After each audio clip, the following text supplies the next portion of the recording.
മോനെ, നിനക്ക് പ്രായമായി. ഇഷ്ടപ്പെട്ടൊരു പെൺകുട്ടിയെ നീ കല്യാണം കഴിക്കണമെന്ന് ആഗ്രഹിച്ചാൽ ആർക്കും നിന്നെ തടയാനാവില്ല. പക്ഷേ ഡാഡിയുടെ സമ്മതത്തോടെ ഈ കല്യാണം നടക്കുമെന്ന് നീ കരുതണ്ട. അവളുടെ ജാതിയും മതവും ഒന്നും എനിക്ക് പ്രശ്നമല്ല. എന്നാൽ സിറ്റിയിൽ അറിയപ്പെടുന്ന ഒരു വേശ്യാലയം എന്റെ മകന്റെ ബന്ധുവീടാകാൻ ഞാൻ സമ്മതിക്കില്ല. ജ്യോതി വേശ്യല്ലേ ഡാഡി? അവളുടെ ചേച്ചിയാണല്ലോ സീത. അവൾ ഏതെല്ലാം ഹോട്ടലുകളിൽ ആരുടെയെല്ലാം കൂടി അന്തിയിറങ്ങിയിട്ടുണ്ടെന്ന് കുറെയൊക്കെ എനിക്കും അറിയാം. വേണ്ട മോനെ, നമുക്കിത് കൊള്ളില്ല.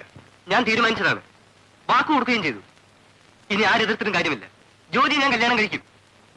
നീ ഒരു വിഡ്ഢിയാണടാ മോനെ. മുമ്പ് പോളിറ്റിക്സിനോടായിരുന്നു നിനക്ക് പ്രേമം. ഇതുപോലെ അവിടെയും നിനക്ക് പഴച്ചു. കൊള്ളാവുന്ന രാഷ്ട്രീയ പാർട്ടികൾ ഇവിടെ എത്രയുണ്ട്. അതിലൊന്നിന്റെ യൂത്ത് ലീഡറായി ഒരു MLA-യോ മന്ത്രിയോ ആകാൻ ശ്രമിച്ചിരുന്നെങ്കിൽ എനിക്ക് എന്താ അഭിമാനമായിരുന്നു. എന്നാൽ മനുഷ്യൻ കയറി ചെല്ലാൻ പറ്റാത്തടത്താണ് നീ ചെന്നപ്പെട്ടത്. നാട്ടിൽ കലാപമുണ്ടാക്കി അധികാരം പിടിച്ചു വെക്കാൻ ശ്രമിച്ച ചില വിഡ്ഢികളുടെ കൂടെ. അതിൽ നിന്നും നിന്നെ വേർപെടുത്താൻ ഈ ഡാഡി എത്ര കഷ്ടപ്പെട്ടു, എത്ര ലക്ഷം രൂപ ചെലവഴിച്ചു എന്ന് നിനക്കറിയാമോ? അറിയാം. മകനെ രക്ഷിക്കാൻ അവന്റെ പാവം കൂട്ടുകാരനോട് നിങ്ങൾ കാണിച്ച ക്രൂരത എനിക്കറിയാം. എന്ത് ക്രൂരത?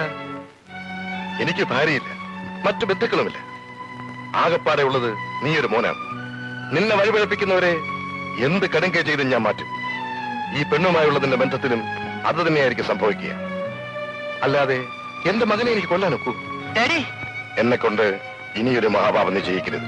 ഇല്ല, നിങ്ങൾക്കത് ചെയ്യാൻ കഴിയില്ല. എനിക്ക് ജീവനുണ്ടെങ്കിൽ ഞാനത് സമ്മതിക്കില്ല. ബെന്നി, മോനെ പറയുന്നത് മുഴുവൻ കേട്ടിട്ട് പോകും. ബെന്നി,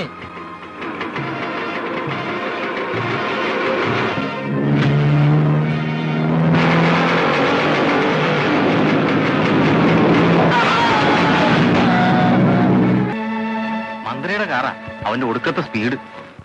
യെസ്. മന്ത്രിയുടെ കാർ ബൈക്കുമായി ആക്സിഡന്റ് ആയി. എവിടെ വെച്ച്? കളക്ടറേറ്റ് അടുത്ത് വെച്ച്. സീരിയസ് ആണോ? Yes sir. വണ്ടി നിർത്താതെ പോയി. എന്നിട്ട് നിർത്താതെ പോയോ?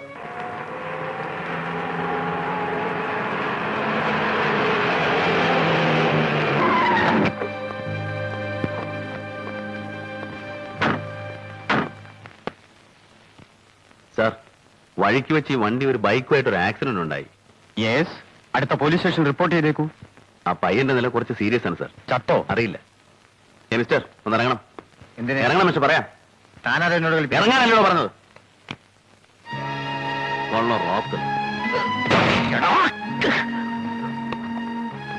എക്സ്ക്യൂസ് മീ സാർ, ഗസ്റ്റ് ഹൗസിലേക്ക് സാറിന് പോലീസ് ജീപ്പിൽ പോവാം. ജീപ്പിലോ? സാറിന് നിയമം അറിയാമല്ലോ, ഈ വണ്ടി കസ്റ്റഡിയിൽ എടുക്കാണ്. സാർ, എന്ത് തോന്നിയാത്തോടോ താൻ കാണിച്ചത്? ഒരു മന്ത്രിയുടെ കാർ തരാൻ താനാരാ? തനിക്ക് എന്ത് അധികാരം? പൊതു നിയമം മന്ത്രിമാർക്കൊന്നും വേറിട്ടില്ലല്ലോ സാർ. ഒരാളെ കാറടിച്ചു കൊന്നാൽ അവൻ മന്ത്രിയായാലും രാജാവായാലും. നിർത്തണോ തന്റെ പ്രസംഗം? അതുകൊണ്ടുണ്ടാകുന്ന ഭവിഷ്യത്തെന്താണെന്ന് തനിക്കറിയാമോ? അതെന്തോ ആവട്ടെ, കൃത്യമായി ജോലി ചെയ്യാൻ പോലീസുകാർ ഭയപ്പെടുന്നതുകൊണ്ടാണ് റോഡിൽ കൊടിയേറ്റ കാറുകളുടെ ഈ മരണപ്പാച്ചിൽ. അത് നിർത്തണം സാർ. നിർത്തും. മരണപ്പാച്ചിലല്ല, തന്റെ ഈ തോന്നിവാസം. ഓക്കെയുള്ളൂ.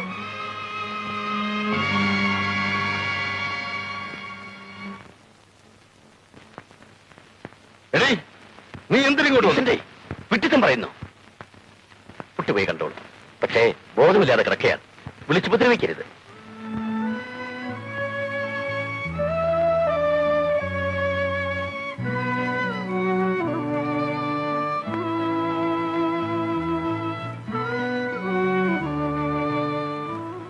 ഇവിടെ ഒരു സീൻ ഉണ്ടാക്കിയാൽ അതിന് നാണക്കേട് തനിക്കാ.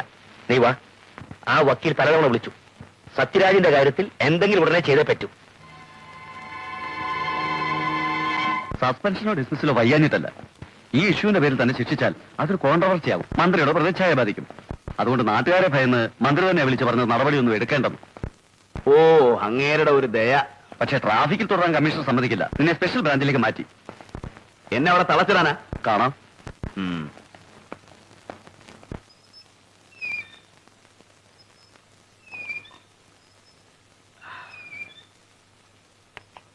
നിങ്ങളുടെ ഡാൻസ് ക്ലാസ് നിർത്തിയത് ഞാനിവിടെ ഉള്ളത് കൊണ്ടാണ്. ഉള്ള വരുമാനവും പോയില്ലേ? സാരമില്ല. പണക്കാരുടെ ആയുധമായിട്ടാ ഞാനിവിടെ ജീവിക്കുന്നത്. പണം എനിക്കൊരു പ്രശ്നമല്ല. നിങ്ങളെ ഞാൻ സഹായിക്കാം. വേണ്ട, നിങ്ങളോട് ഒരു സഹായമേ ഞാൻ ആവശ്യപ്പെട്ടുള്ളൂ. അത് മതി. രാധയുടെ ഈ തന്റെ ഇടം ഐ അപ്രീഷിയേറ്റ്. ഞാനൊരു ആന്റി ഹീറോ ആണെങ്കിലും എന്നെ ആരാധിക്കുന്ന എത്രയോ പെൺകുട്ടികളുണ്ട്. പക്ഷേ ചുണയുള്ള പെൺകുട്ടികളോടാണ് എനിക്കിഷ്ടം. രാധയെ പോലെ. നിൽക്കൂ, പറയട്ടെ. കൈവിട്.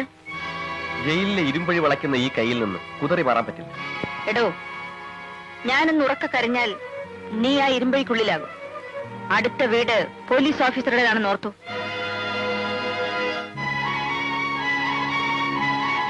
വിടന്നെ.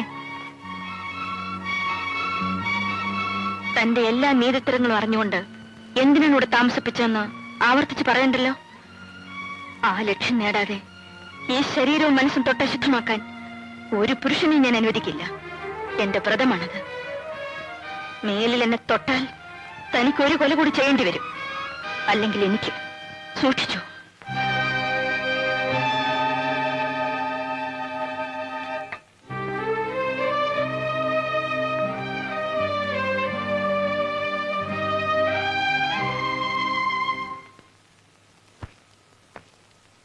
എന്താ സാർ, അന്ന് ഞാൻ ഏൽപ്പിച്ച ഫയലുകൾ. ഏത് ഫയൽ? സിമന്റ് ഇടപാടിന്റെ. Oh, mister Balram, as a circle inspector you have done your duty. മേലുദ്യോഗസ്ഥനായ എന്നെ അത് ഏൽപ്പിച്ചതോടുകൂടി നിങ്ങളുടെ ചുമതല തീർന്നു. സാർ, ചാക്കോച്ചന്റെ കൊലപാതകവുമായി ആ records, further actions. Why are you so inquisitive mister? ഞാൻ ആ ഫയൽ CBIക്ക് വിട്ടപ്പോയിരിക്കാണ്. മേലെ താനെ കുറിച്ച് അന്വേഷിക്കണ്ട. സാർ, അപ്പൊ CBIക്ക് സാറ് എന്താ എനിക്ക് സംശയം? No more questions. Mind your own business. You may please go. What you want? Excuse us, mister Kumar. We are from CBI. ഇതാ നിങ്ങളുടെ സസ്പെൻഷൻ ഓർഡർ. സസ്പെൻഷൻ? അതെ. സാറിന്റെ കയ്യിൽ ആ ഫയലുകൾ ഏൽപ്പിക്കുന്നതിന് മുമ്പ് അതിന്റെ ഫോട്ടോസ്റ്റാറ്റ് കോപ്പി ഞാൻ മുകളിലേക്ക് അയച്ചിരുന്നു. ഇത്രയും നാൾ സാർ എന്തെങ്കിലും ആക്ഷൻ എടുക്കുമെന്ന് കരുതി ഞാൻ കാത്തിരുന്നു. ഇപ്പൊ ബോധ്യമായി സാറും ആ കൂട്ടത്തിൽപ്പെട്ടതാണെന്ന്. Mister Kumar, you are under arrest. അയ്യോ അയ്യോ അയ്യോ അയ്യോ, ഇനി എന്നെ ഉപദ്രവിക്കല്ലേ സാറ്? എവിടാ നിന്റെ കൂട്ടുകാരൻ ചന്ദ്രാജി? ചന്ദ്രാജി അയ്യോ ഡൽഹിക്ക് പോയി. അയ്യോ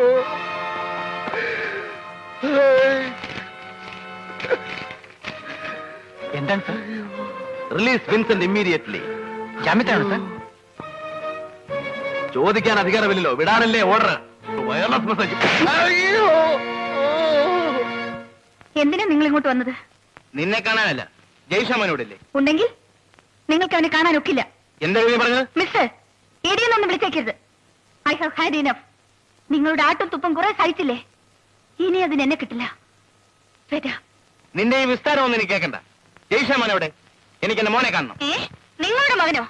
ഞാൻ ആ പോലീസ് ഇൻസ്പെക്ടറുടെ ഇഷ്ടക്കാരിയും വെപ്പാട്ടിയാണെന്നല്ലേ നിങ്ങൾ വിളിച്ച് പറയാറ്? ഇനി ഞാൻ നിഷേധിക്കുന്നില്ല. കല്യാണത്തിന് മുൻപും പിൻപും ഞാൻ അയാളോടൊപ്പം കഴിഞ്ഞിട്ടുണ്ട്. അന്തി ഉറങ്ങിയിട്ടുണ്ട്. ഉഷേ, ഇല്ലെന്ന് തെളിയിക്കാമോ? ഇയാൾ വലിയ അഡ്വക്കേറ്റ് അല്ലേ, ക്രിമിനൽ ലോയർ അല്ലേ? വന്ന് വാദിക്ക്. അവിടെ ഞാൻ വിളിച്ചു പറയും എന്റെ മകന്റെ അച്ഛൻ ഈ വക്കീലല്ല, ആ പോലീസ് ഇൻസ്പെക്ടർ ആണെന്ന്. മോളെ ഉഷേ, എന്നെ അവമാനിച്ചാൽ നിന്നെ ഞാൻ... മനസ്സും ശരീരവും മരവിച്ച എന്നെ ഇയാൾക്കിനി ഒന്നും ചെയ്യാനൊക്കില്ല. പോണം മിസ്റ്റർ. പോയാലും ഞാൻ തിരിച്ചു വരും. നീ കണ്ടോ? ജയൻ, എന്താടി നീ പറഞ്ഞത്? ഞാൻ ഒരു തെറ്റും ചെയ്തില്ല അച്ഛ. എന്നിട്ടും ഏതെല്ലാം തരത്തിൽ അയാൾ എന്നെ ദ്രോഹിച്ചെന്ന് എന്റെ അച്ഛൻ അറിയില്ല. എന്നോട് ചെയ്ത ക്രൂരതയ്ക്ക് പകരം അയാളുടെ കുഞ്ഞിന്റെ അച്ഛൻ മറ്റൊരാളാണെന്ന് ഞാൻ പറഞ്ഞത്. എന്നോട് ക്ഷമിക്കൂ അച്ഛ. അതൊന്നും ഞങ്ങൾക്കറിയില്ല. കോഴിക്കോട് സ്പെഷ്യൽ ബ്രാഞ്ചിൽ നിന്നാണ് സാർ വന്നിരിക്കുന്നത്. നിങ്ങളെ കസ്റ്റഡിയിൽ എടുക്കാൻ. എന്നെ എന്തിനു കസ്റ്റഡിയിൽ? അറസ്റ്റ് വന്നതാണ്, നോക്കണം. ഇന്നലെ വൈകിട്ട് ഇയാൾ തിരുവനന്തപുരത്തേക്ക് പോന്നു എന്ന് കേട്ടു. ഒളിച്ചോളിയാണെങ്കിൽ തടയാൻ. കൈയിലിടണം. ബാലു, എന്താ ഇത്? മകളുടെ ഭർത്താവിനെ അറസ്റ്റ് ചെയ്യാം. കൊലപാതകമടക്കം മറ്റു പല കേസുകൾക്കുമായി.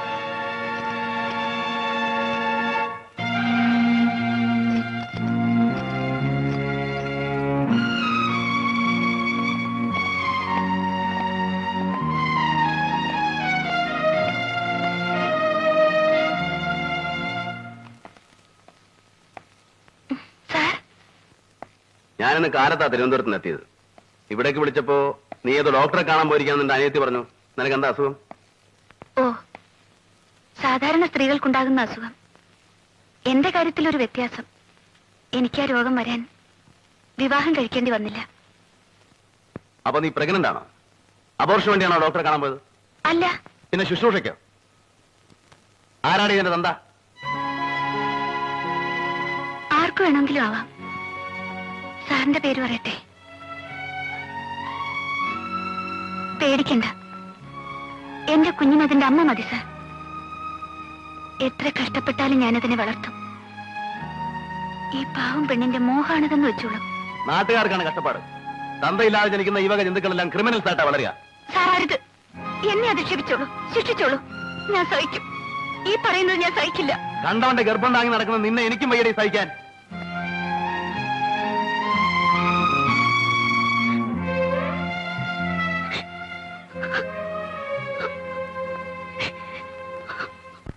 തിരുവനന്തപുരത്ത് നിന്ന് കാലത്ത് എത്തുകൊണ്ട് നേരെ പോയി ആ വീട്ടിലേക്കല്ലേ? നീ ഏത് വേശ്യയുടെ വീട്ടിൽ പോകുന്നതിൽ എനിക്ക് വിരോധമില്ല. ഈ സീതയുടെ വീട്ടിൽ വീഴുന്നേ ഞാൻ പറഞ്ഞോളൂ. നീ എന്തറിഞ്ഞാടാ ഈ പറയുന്നേ? എടാ, നമ്മളെല്ലാം കള്ളു കുടിക്കുന്നവരാ. അതിന് മാത്ത കഴുത്തിൽ കെട്ടി നടക്കണോ? നിന്റെ ഈ ചൊറിഞ്ഞ വർത്തമാനം നിർത്ത്. നീ ഉദ്ദേശിക്കുന്ന തരത്തിലുള്ള ഒരു പുല്ലും എനിക്ക് അവളോടില്ല. കഴിഞ്ഞ 6 മാസമായി ഞാൻ പലരെ കൊണ്ട് വിളിപ്പിച്ചു നിന്റെ സീതയെ. എനിക്ക് വേണ്ടിയല്ല, സത്യമറിയാൻ. എന്നിട്ട് അവൾ വന്നില്ല. ആ തൊഴിൽ നിർത്തിയെന്ന്. ആരാണ് ഇതിന്റെ തന്ത? ആർക്കു വേണമെങ്കിലും ആവാം. സാറിന്റെ പേര് പറയട്ടെ? ഉള്ളതാണോ നീ പറയുന്നത്? വാശി കൂടിയപ്പോൾ 1000 വരെ അവളുടെ മുന്നിൽ വെച്ച് കൊടുത്തിട്ടും അവൾക്ക് വേണ്ടെന്ന്. രക്ഷകനായിട്ട് താനുണ്ടല്ലോ. ഞാൻ അറിഞ്ഞില്ല. ഇനിയെങ്കിലും ആ ബന്ധം ഉപേക്ഷിക്കും. കൊള്ളില്ല ബാലു. എനിക്കൊരു തെറ്റുപറ്റി അലക്സ്. ഞാൻ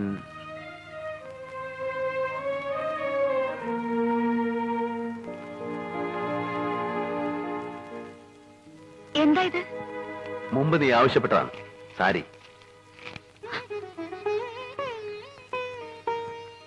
അന്ന് സാറ് പറഞ്ഞത് എനിക്ക് ഓർമ്മയുണ്ട്.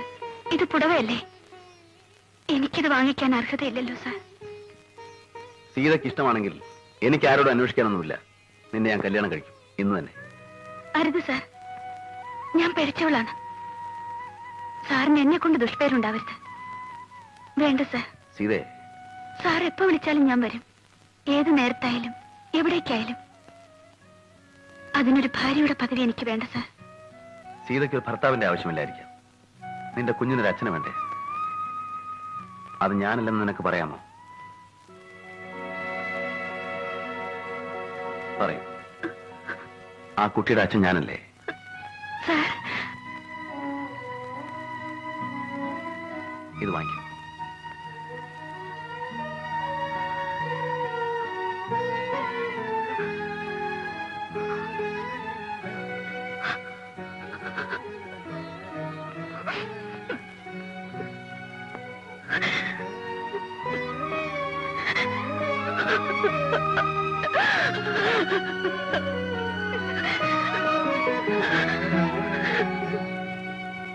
ജ്യോതി, എനിക്ക് എന്റെ ചേച്ചി ഒന്ന് കാണണം.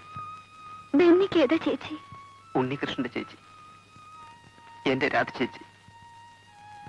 നീ ഇല്ലത്ത് പോയി പറയണം. പറയാം.